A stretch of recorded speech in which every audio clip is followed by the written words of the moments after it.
ایک دفعہ کا ذکر ہے کہ ایک گاؤں میں ایک غریب نائی رہا کرتا تھا جو ایک درخت کے نیچے کرسی لگا کے لوگوں کی حجامت کرتا۔ مشکل سے گزر بسر ہو رہی تھی۔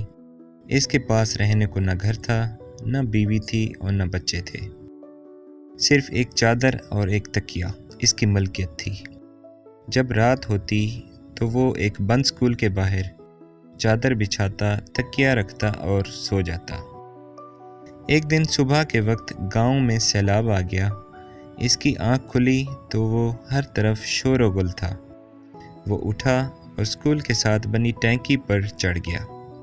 چادر بچھائی، دیوار کے ساتھ تکیہ لگایا اور لیٹ کر لوگوں کو دیکھنے لگا۔ لوگ اپنا سامان، گھر کی قیمتی اشیاء لے کر بھاگ رہے تھے۔ کوئی نقدی لے کر بھاگ رہا تھا، کوئی زیور، کوئی بکریاں لے کر بھاگ رہا تھا۔ اس دوران ایک شخص بھاگتا آ رہا تھا۔ اس نے سونے کے زیور، پیسے اور کپڑے اٹھا رکھے تھے۔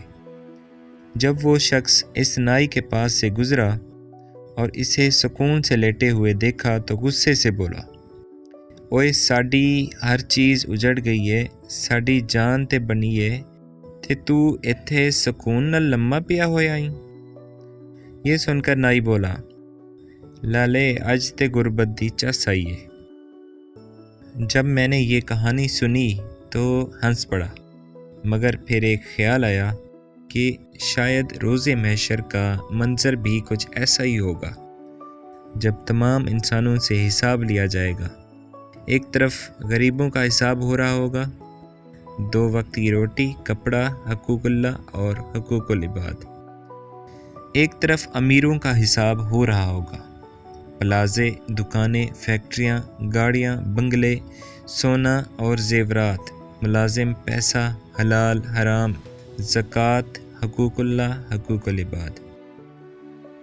اتنی چیزوں کا حساب کتاب دیتے ہوئے پسینے سے شرابور اور خوف سے تھر تھر کانپ رہے ہوں گے۔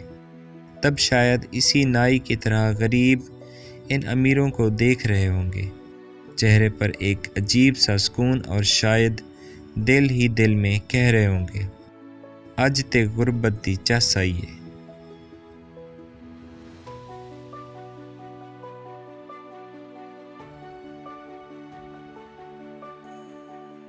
اگر آپ ہمارے چینل پر نئے ہیں اور اس طرح کی ویڈیوز دیکھنا پسند کرتے ہیں تو ہمارے چینل حکایات زمانہ کو سبسکرائب کریں اور ساتھ ہی بیل آئیکن کو پریس کریں تاکہ ہر نئی ویڈیو کی نوٹیفیکیشن آپ کو مل سکے۔ اور کمنٹ سیکشن میں اپنی رائے کا اظہار کریں کہ آپ کو ہماری ویڈیو کیسی لگی۔